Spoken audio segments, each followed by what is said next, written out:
Hello, everybody, and welcome back to another NGS series game. I'm Frostbite here. Today we've got a replay, and joining me is Ranger.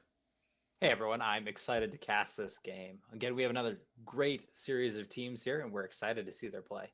Today we've got the NGS Season 17 B Division. We have two teams represented in this lineup here. The first is Protectors of Aiur. They'll be playing the blue pieces, while Gambit Gaming will be playing on the red side. You can see the bands listed up on the front there, but unfortunately we won't be able to see the draft because this game is a replay. It was played earlier last month, and we are going to go ahead and take a look at the action now. Yeah, I really liked Heroes of the Storm's ability to be viewed as replays, and I really enjoy the NGS community keeping these replays so that we can enjoy them even if we weren't able to cast them live. Here we have the game all lined up here on the blue team, the Protectors of Aiur. We have Orion playing Asmodin. His jumping makes it hard for me to read his name.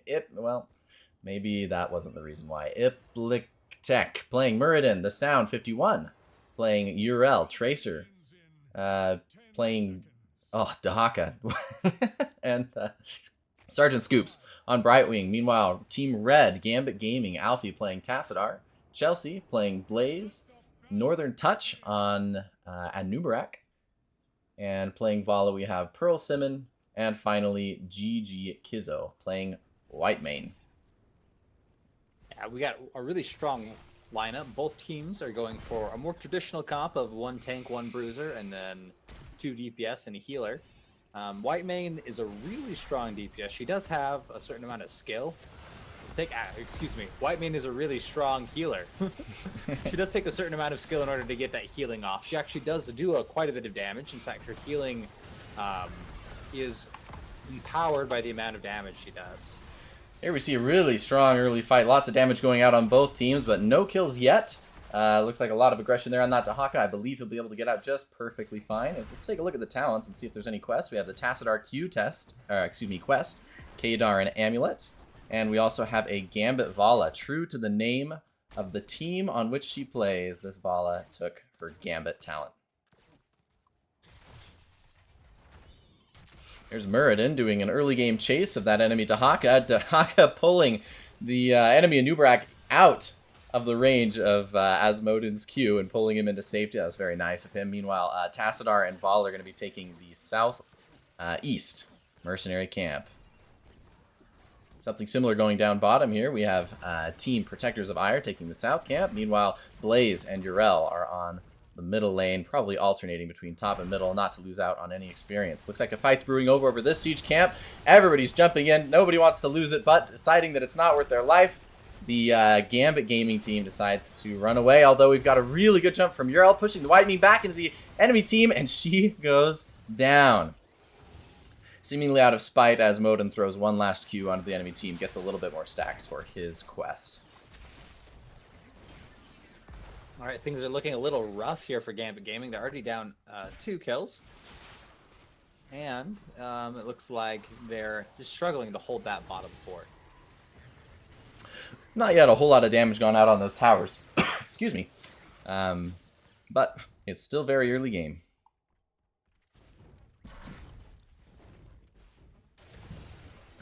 Dahaka going in, doing some damage on the Blaze. Ooh. Protectors of Aiur getting that Merc camp in the middle there. Brightwing and Asmodin working on it together. Not the fastest clear speed, but good tactical timing on their part, as the objective is just about to pop, and that should make Gambit Gaming have to clear middle during the objective. That looks perfect for them, and looks like Urel is looking to add a little bit more siege camp here in addition to what they already have middle. But that means that Gambit Gaming is going to get a head start here on the Punisher objective. They're already at 10 out of 40, 11 out of 40, 12 out of 40. Here comes Protectors of Aiur. We'll see if they're able to push them off. Notice Urel trying to make a play here, coming along the top side. She lands on that Vala, who takes massive damage from that Asmodin orb. There's a 3-player stun on that Blaze, managing to put a ton of damage on that Urel. There's the first kill for Gambit Gaming this game. Looks like potentially Murd in a little bit of trouble as well. Vala doing her best to finish him off, but he gets away safely. But at the cost of their Dahaka, who was unable to get away due to a very well-placed Tassadar wall. Great moves by Gambit Gaming there. They really did a good job in locking the team out of position and then killing the tanks. Sometimes that's a strategy you want to go for, but they really did a good job in just wearing that Urel and then that Muradin down. And kind of just leaving Protectors of Aiur's backline alone during that time. Punisher jumps over, begins laying into the enemy Muradin. Muradin's going to be just fine. Brightwing there to back him up. Asmodin been really good with his Qs this game so far. That's Orion playing the Asmodin there. Punisher managing to take down that front wall and is now threatening that fort there. But Team Protectors of Aiur sort of baiting him around, and he doesn't end up doing much more damage than that. I believe in terms of siege, that means blue team, Protectors of Aiur, is just at a slight disadvantage, having lost their front 2 towers on the middle lane. You really respect the Protectors of Aiur play there. That was a really good play. That's exactly how you want to play those. That's exactly how you want to play that objective when it spawns. When it jumps, you want to just get it to jump over that first wall and then be shot by all 3 towers simultaneously. Protectors of Aiur moving into the Gambit Gaming's territory here. The Haka gets the bush movement speed, pulls the enemy Muradin back in with Wyattmane backing him up. I don't think they're going to be able to get much progress there. Their teammates are coming in to support him down bottom. Both Vala and Anubarak looks like they're going to have to back out. Looks like Gambit Gaming is just going to clean up that camp real fast. As I was saying earlier, that first Punisher isn't that strong, and therefore Protectors of Aiur had a perfect play against it, keeping it from really doing any satisfying fort damage. We've got Anubarak and Wyattmane here. The tank and the healer both taking this mercenary camp down here. Meanwhile, perhaps a little mini fight brewing over this middle lane. Dahaka stuck behind a wall, loses about half of his health there in that mini fight. And Team Gambit Gaming is going to pick up that bottom camp there. Looks like Urel and Blaze trading blows, and then ultimately deciding that it's not worth it to stick around. Meanwhile, down bottom lane, this camp is starting to make a little bit of progress towards that bottom set of towers. Dahaka and Asmodin are here to keep them off of it.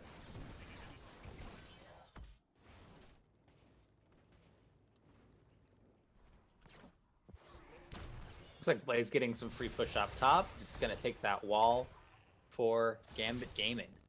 Yep, that wall goes down. Meanwhile, we have the fight brewing down south. Both Gambit, Protectors of Aiur and Gambit Gaming, both at 2 kills so far this game, so it's clearly anybody's match. We have the 2 tanks trading soft blows into each other. Tassadar getting the Q on Muradin. Mind you, and then rotating away. Has Blaze just pushing top for free at this point, so the longer they can delay a fight, the better off they are.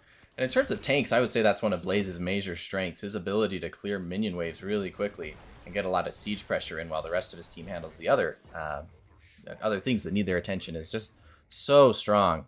And he's managed to get quite a bit of damage there on that fort, maybe a third of its health there.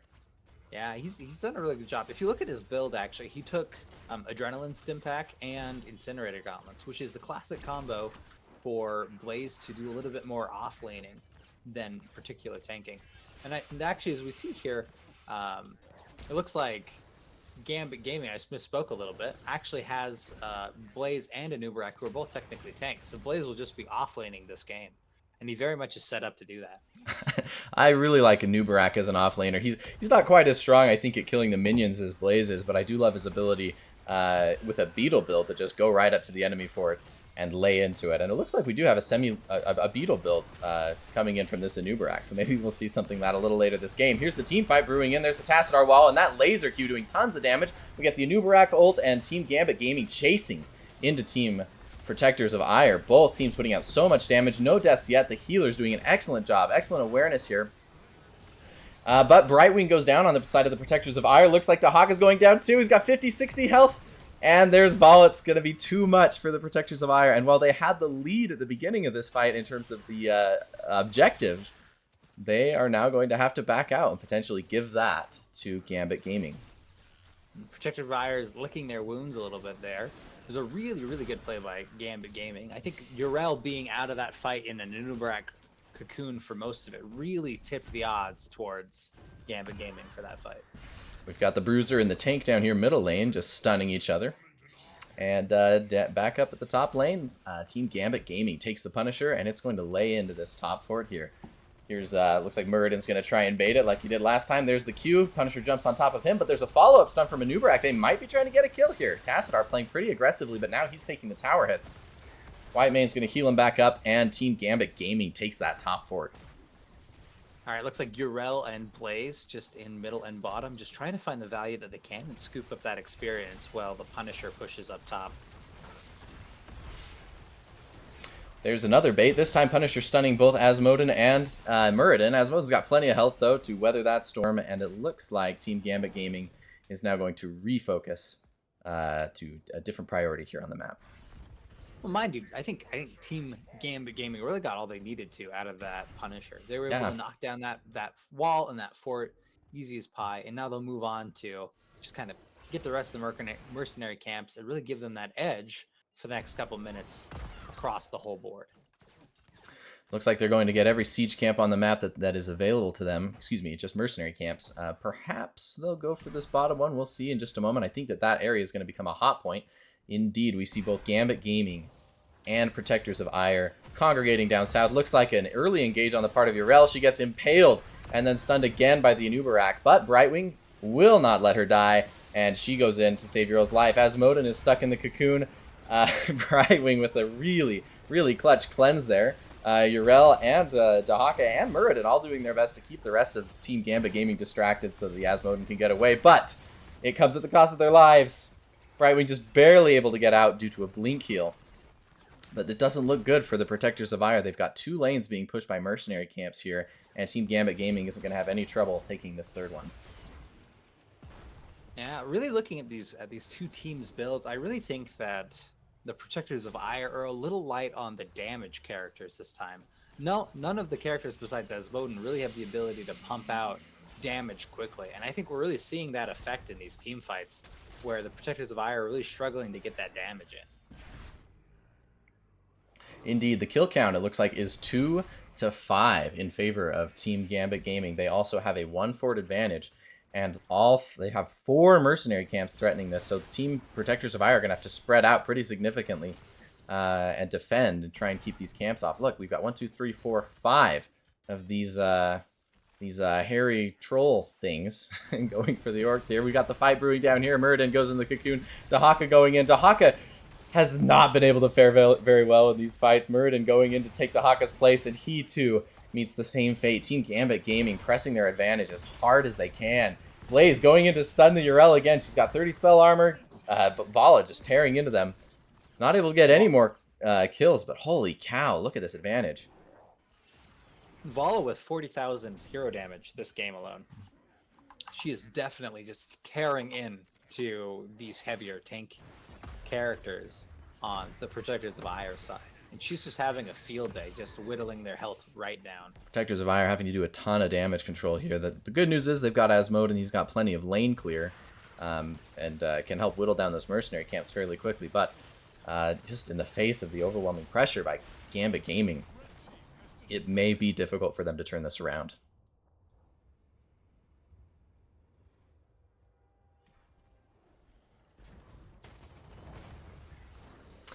Looks like the objective has started here on the south shrine. We've got Team Gambit Gaming taking an early lead. They've got a quarter of the objective all done. Meanwhile, Urel and Dahaka choosing to split push and go into this tower. Looks like Blaze is going to try and stop him from doing too much damage there. If they attack him, of course, that tower is going to lay into them. But they do have the support of this minion wave. Blaze is he just runs away and then he goes in and stuns them. And I think what he's really trying to do is just bait them into just attacking them once so that he can get them the support from the tower, potentially get a kill, or at the very least drive them off. But it is not going to be enough, and Team Protectors of Aiur will not go out of this game without taking a fort. They took the top one here. Meanwhile, Punisher coming down bottom.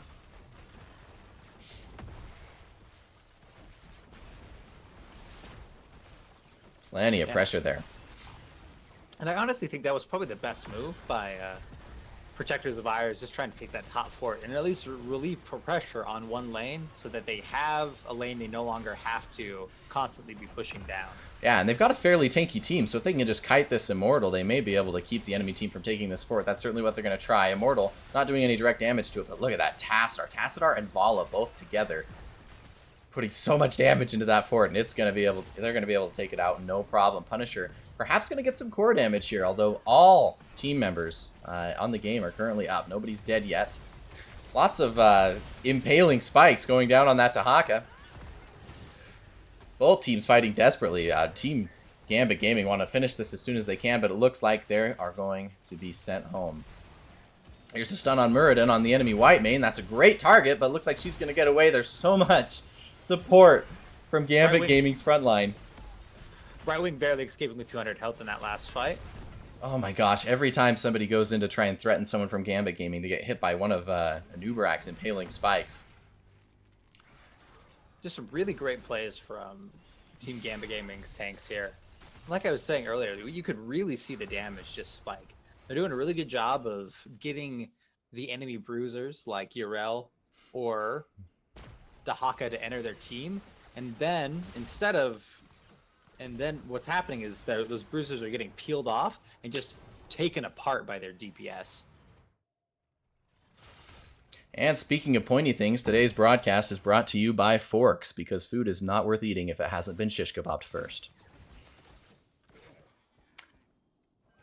All right, looks like Team Gambit Gaming is going to grab that bottom camp and then the middle camp, and that should give them the pressure they need as Blaze cleans the top lane. Gambit Gaming has consistently been able to take every mercenary camp on the whole map, and just that much pressure forces the Protectors of Aiur to be on cleanup for most of the game.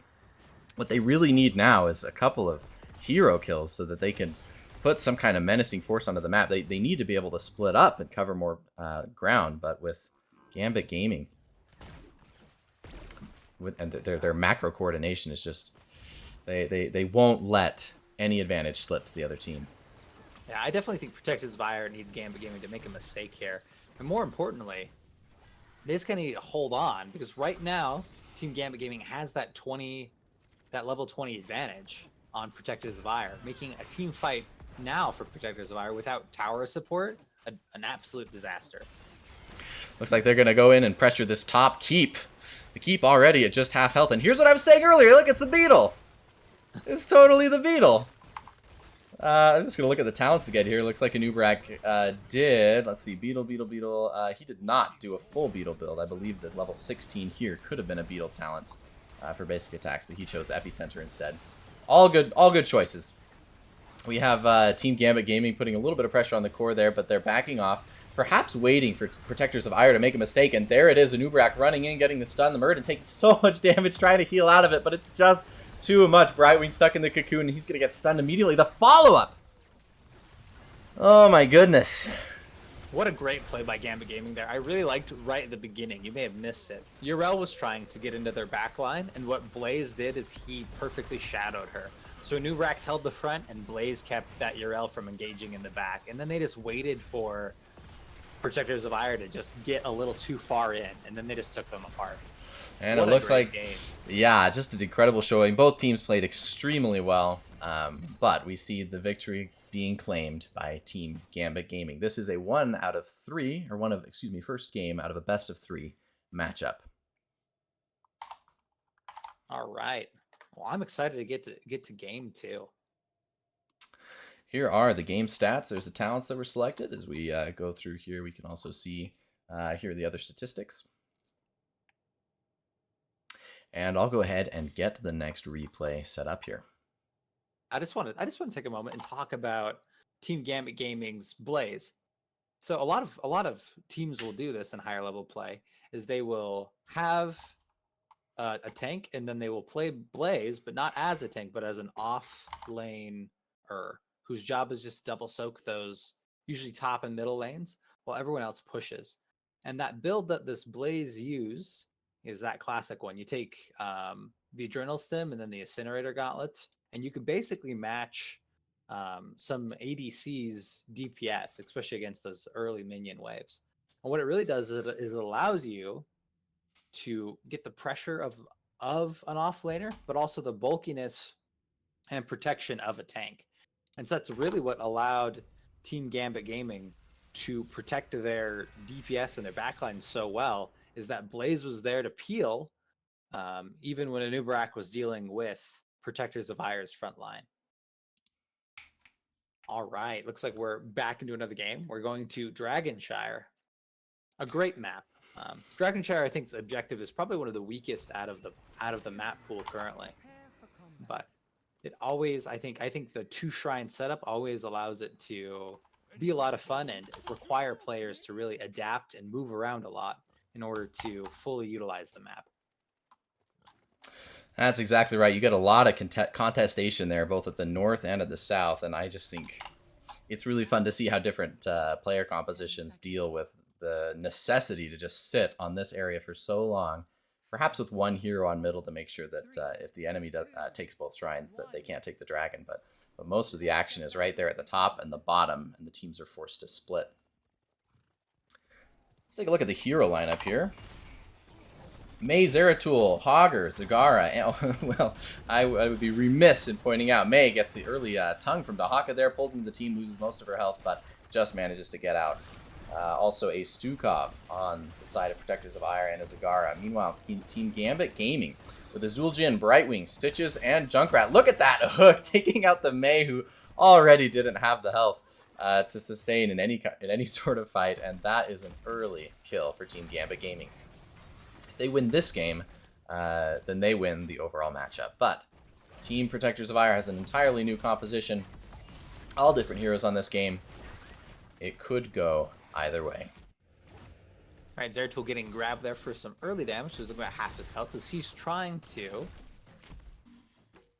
You think yourself worthy to wield the Dragon Knight's power? Oh, I lied. He didn't actually. Yeah, he's actually trying to get his globe quest, I think. Let's see here. So for Zeratul, he does not have the globe quest. He took Greater Cleave. It just increases the area of effect of his Q. Ah. And it's a good overall pick if you're wanting to hit multiple heroes at once. I think that the other builds are more adept at picking off single targets, but this Cleave gives you really good area of effect. It's a really good combo if he takes the bubble ult. I don't know what it's called. The one that turns everything green and everybody gotta stop for a moment. Just almost picks up that Junkrat kill. Meanwhile, down bottom, we've got both siege camps fighting down here, and Brightwing and Mei each trying to assert dominance over this bottom shrine. Meanwhile, back up at the top, we got Hogger and Dahaka, both trying to take the top shrine. Looks like Dahaka's going to be able to take it first, but Hogger's certainly going to go try and contest that. At bottom, we have a Polymorph. Stitches is tanky enough. He's going to be able to take this shrine for Team Gambit Gaming. But Team Protectors of Aiur managed to take the top shrine.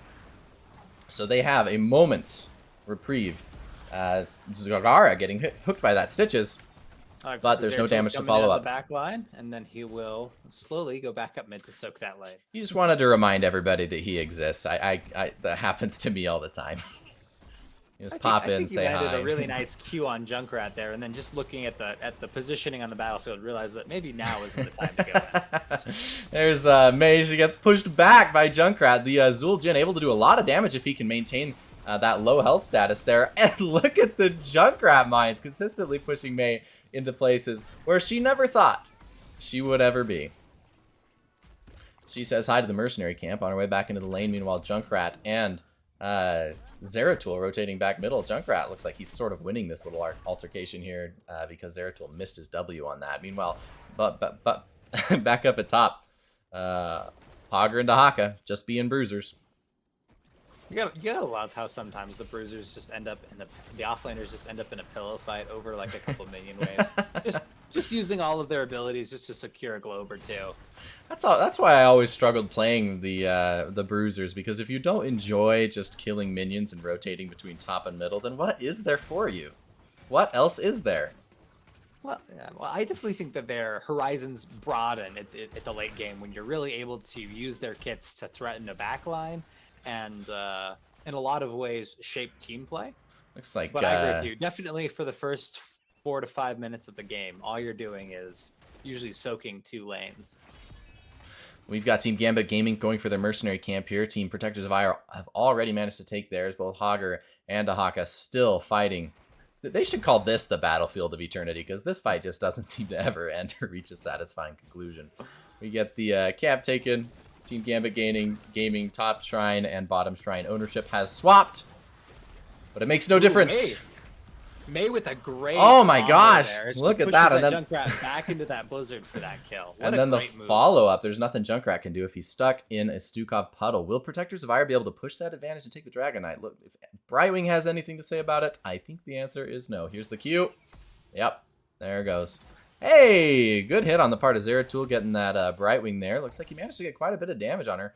Maybe he can get it back. I don't see any chance that Gambit Gaming can take back that shrine anytime soon, so it might be an early Dragon Knight to Team Protectors of Aiur. And Dragon Knight, I feel like, is the most interesting objective. I feel like it's a lot of work, and sometimes I'm just underwhelmed by how much power the Dragon Knight gives you. Because it has to be driven. It's one of those objectives that I feel like doesn't amplify your power as much as maybe it should, especially for how much work goes into securing bull shrines. I find that sometimes in early game I'm excited when the enemy team gets the Dragon Knight so that I can work on some quest that involves me hitting heroes of some kind. I know that's not the right reaction, but I can't hide it. Like when I'm playing KT and I need to get Master of the Cold Dark, I love an enemy Dragon Knight. Such an easy target. I know. I like it when I'm playing Artanis, but that's just because I like listening to the pings as I basic attack it. Looks like that Junkrat just barely not managing to get the Mei over the wall in classic Junkrat fashion, but maybe next time. He's been really, really good with his mines this game. There goes the Dragon Knight, punting the Zul'jin back to his keep there, and Zeratul falling back now. They managed to do a pretty good amount of damage to those middle fortifications. Bottom is still looking somewhat strong. But I'm very excited. I'm happy that Protectors of Aiur are putting up a strong showing this game. I'd love to see 3 games between these two teams. I think Protectors of Aiur definitely have secured a little bit of a lead. They have at least 2 turrets down and another 2 just on their last dregs of health. Maybe like, you know, a 10th of their health left on those walls. And those walls really do give you a little bit of advantage because they allow you to project your power further into the lane. But I always kind of like it when the walls come down and there's a little bit more lane to work with, whether it's pushing or ganking.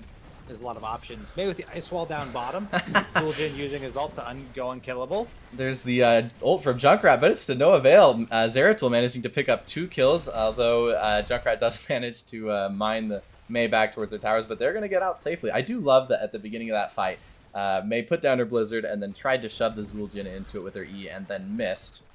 And then decided, screw it, we're just going to ult. And it totally worked. And they managed to get everybody but the Zul'jin into the Icy Wall, made him an easy target. And he was taken down.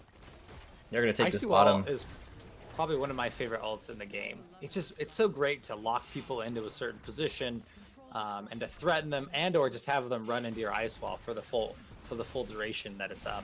Oh my gosh! Zeratul killing him just before Brightwing manages to get in and save him. That's some incredibly quick killing. I really thought Brightwing was going to save him there.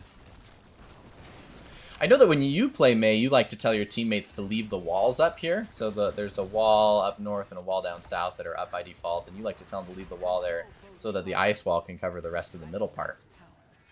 Yeah, that is one of my favorite plays. I definitely think that like the walls can definitely be a choke, so that can be a disadvantage or an advantage. But I really like them, especially when I'm winning or we're ahead, because what you can do is you can throw your ice wall just down into that gap, and then the other team can't retreat through it. So a lot of the times you can get them to come out or be a little aggressive in some poke, and then you can lock them into a fight that they think they can retreat from, and you can just kill them without any of their fort being able to step in and add that additional protection.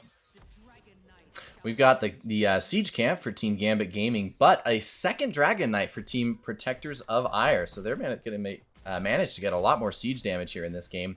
Perhaps an early fort lead. We'll see what the Dragon Knight is able to do. Zul'jin happily basic attacking into this Dragon Knight. Are we going to see another punt? I'm not sure. There seems to be some kind of fight brewing down bottom here. So not every player has congregated towards the Dragon Knight, although it looks like he's coming to them.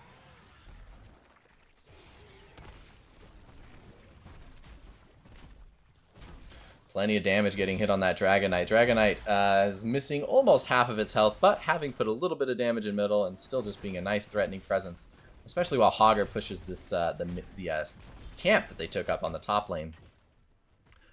Should be able to get him some points. Cost Gambit Gaming their top wall, if nothing else. I'd love to see a fort go down, but I guess just the combined power of Junkrat and Zul Jin is just making it really hard for them to commit to a tower here.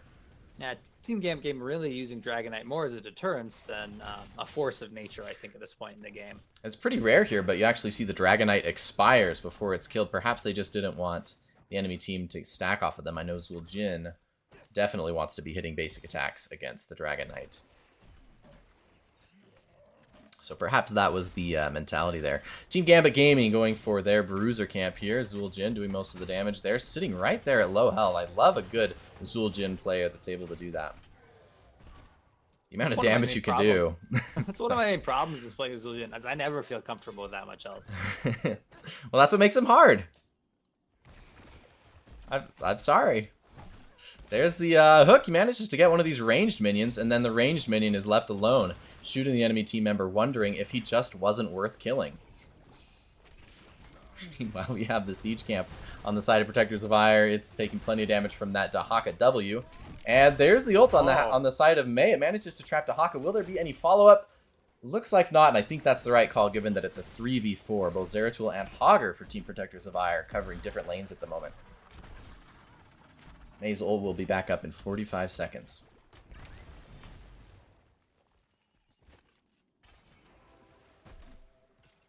Dahaka just kind of hiding in those bushes between Hogger and Zeratul, waiting for his moment to strike. You know what? If you're playing Dahaka and you're not hiding in bushes, what are you doing?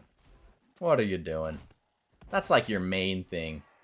Of course, this Dahaka has gone for the enhanced agility talent, which means that his movement speed bonus from standing in a bush, the duration of it is increased, and also as he collects essence, the speed that he gets from it is increased as well. A little bit of a misplay by that Brightwing as she hops into that Stitches, but she still manages to get out. That's Zeratul trying to secure the kill and dies to Brightwing. So greedy, turned into a sheep and sent packing. But Team Protectors of Aiur manages to pick up the Stitches kill, so it's still 4-4. There's the Mei ult, accomplishing, sadly, nothing. Looks like Zagar is going to be pushing that bottom. A slight misplay there as Mei and Stukov both used their ults at the same time. I think one of those would have easily accomplished the goal there of being able to safely disengage. Was it a disengage ult? Is that what you saw? Yeah, so... So maybe I was too harsh. I don't want Iplik Techlic to sorry. I don't want that player to feel like I was picking on them. There's the Mei going in to try and save the Stukov. Junkrat playing pretty aggressively. Brightwing sort of having to fight Zagara on her own there for a moment. Although the Zagara isolated, this isn't good for her. She did not leave quickly enough. Looks like Team Gambit Gaming is going to take that bottom shrine, and Hogger is going to be able to take that top one, doing tons of damage. That Dahaka was not expecting that. He was expecting a fair fight like it has been this whole game, and that's not what happened. Gambit Gaming is going to take this bottom bruiser camp here. Oh, you know what they say, Dallin. If you want something not to be a fair fight, you just have to chuck a burning barrel at someone. that is what they say. I've heard that. Junkrat throwing in the ults. He's gonna. Oh, what an amazing ice wall by Mei that will maybe save her life. Oh, almost. Barely not enough against I was Junkrat. thinking maybe that Junkrat. I was almost thinking he was gonna miss the fact that Mei was standing next to him with just 100 health and keep going for the Stukov, who did manage to get away. Although they've got 2 camps here now for Gambit Gaming. Gambit Gaming now able to do with 2 siege camps what Protectors of Aiur has been unable to do with 2 Dragon Knights so far this game. Junkrat not fooled at all by Zeratul's bush trick. He's attempting over here, and I don't know. I don't think Zeratul has been able to outsmart that Junkrat yet this game, but we'll keep an eye on him. Some great lane pressure bottom by Gambit Gaming. They're just pushing through that wall. They've got a siege camp and that bruiser camp, and they're just chewing through. Look at that greedy play by Zeratul. He comes in for Junkrat. Junkrat manages to fend him off between his own damage and the damage of the fort. Oh, Zeratul wants nothing more than that Junkrat's blood.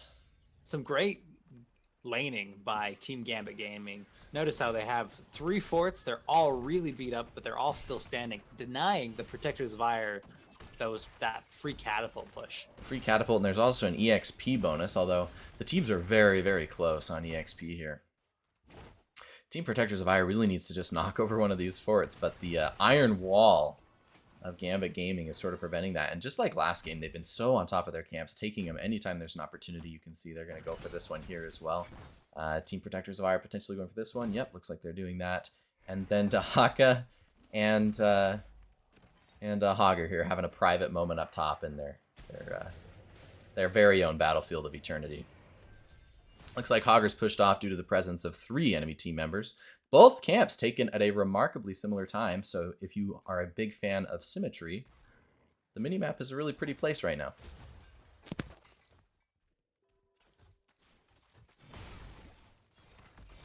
Team Gambit Gaming going to take their siege camp down here, and Zeratul just protecting that bottom shrine. We also have Dahaka putting in some damage on that enemy camp, but not taking the shrine back. Will Protectors of Aiur be taking their 3rd Dragon Knight this game? All right, Stitch is in a little bit of a bad position. May locking him in with that fort. Can Brightwing come in Ice for Whale. the save? Brightwing makes the attempt. There's the May cleanse. drops down her Blizzard. They should not continue to fight this. Oh, see, now if this were quick match, everybody would still be trying to kill the Stitches. I'm so glad that they didn't do that. They managed to get in. We've got the unstoppable from May and 3 very well-timed slaps. All right, looks like Hager's coming down for the fight. Oh, and Zeratul Will gets be close. looking for the engage to save. Zeratul manages to blink out right away. I think Protectors of Aiur are going to take that north fort. Yep, they take that down with their mercenary camp. Stitch is at critically low health. We get a kill for both teams. Zueljin, now unstoppable, going to throw as much damage into the enemy team as he possibly can. Is it going to be enough? Yes, he heals back up to full. There's that level 20 talent for you. My goodness, 2 kills for Team Gambit Gaming. Trying to use his spin to win to get away. Devil spin to win. Now he to pick up a kill, and unfortunately just puts him a little bit out of position and allows Zueljin and Brightwing to clean him up. It was an honorable attempt at juking, though. You got to give him that. Both teams are at level 20 now, and Protectors of Aiur were able to take that top fort. Unfortunately, I think it will cost them the Dragon Knight, which will probably cost them the middle fort and maybe a keep. If you're the Dragon Knight here, you could go for this bottom keep first, but I think that it's a little better. Yeah, it looks like with minion support, that's probably a logical first target. Oh, it's so sad to see a fort sitting here. Like a 10th of its health. Middle and both middle and bottom, unclaimed forts for Protectors of Aiur. Dragon Knight coming bottom to take down this fort. The fort's already at low health. Dragon Knight still has 89% of its health. And the rest of Team Protectors of Aiur are going to be up here in just a moment. Team Gambit Gaming taking it easy. Perhaps going to go for this middle fort. We'll see what they do. I honestly think that they might rotate top and just take out that top fort, or they could do what they're doing, which is just taking that middle wall. Yeah, it looks like Dahaka is going to be relegated to taking the top fort. Dragon Knight going to take down this middle wall and probably put some pressure on the keep. We'll see how much health he has. Lots of damage coming in from that Zagara. Here's the damage statistics. Looks like the top damage on Gambit Gaming for hero damage is Junkrat, and on Protectors of Aiur, Zagara. Plenty of damage to that enemy Dragon Knight. It's still at 23%, but I think that this one, like the first Dragon Knight, is going to expire before it is killed. There's the Stitches hook, managing to get the Hager. He's going to pull him back. Team Protectors of Aiur valiantly trying to chase their friend into the enemy team. There's the May ult, managing to stop the Brightwing in his tracks, and Zagara putting his ult on that Stitches, but May just can't take the heat. Meanwhile, Zagara fighting the enemy team down here. She gets a lot of her health back. Looks like Stukov was in a bit of trouble. He manages to get out, although Race Car Dahaka coming in. He misses with his tongue, but he manages to hit with his spinny parasite circle. I don't remember what it's called. His swarm? I think it's His something dark swarm. Thank you. Let me look at his talents again. So for Dahaka, yeah, so he took Ferocious Stalker, which means that if he's just come out of a bush, then that swarm, is going to do incredible amounts of damage.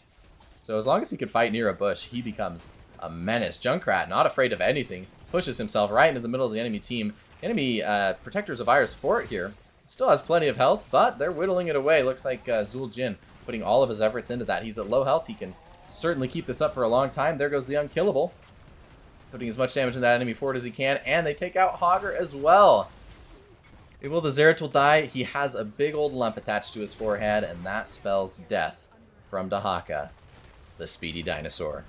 A little bit of misplay with the Mei there, using her Ice Wall and then missing her Blizzard timing. That's a hard timing to get down, to be fair. And that'll cost Protectors of Aiur the game. Oh my also goodness. The series.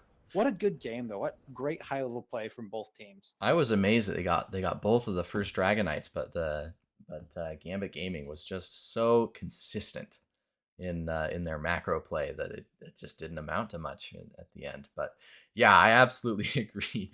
Just amazing stuff from both of them. Do you have a favorite moment from that one, Ranger? Let's see. Actually, probably my favorite moment was that great Ice Wall by Mei, where she perfectly trapped the team from getting to their wall, and they were able to turn that situation from what should have been an easy retreat from Gambit Gaming into an absolute slaughter for Protectors of Aiur. What about you, Dallin? Well, I don't have anything. That's why I asked you first. Oh, I think what was the first game we did? What was it? The Infernal Shrines. No, I don't have a favorite moment. I was just impressed all around by both teams. Incredible showing there. Let me just update that map pool. Looks like it. We've got the winner for Team Gambit Gaming have won this best of 3 gaming series. Excuse me, this match here. We'll look forward to see what they do in future tournaments and in future events. And we've been really pleased to be able to have the opportunity to come in and comment on these games. So thank you to both teams for having us here, and thank you to the Nexus Gaming Series for making this possible. Yeah, and if you like the casting that you're seeing, feel free to give us a like and a subscribe. We're definitely interested in casting more of these games, and if you guys are enjoying it, we'd love to see some support from you as well. Feel free to reach out to us if you have a game that you would like us to cast or if you're a team in the NGS and you would like us to live cast one of your games. This is Frostbite and Ranger signing off. Thank you, everybody.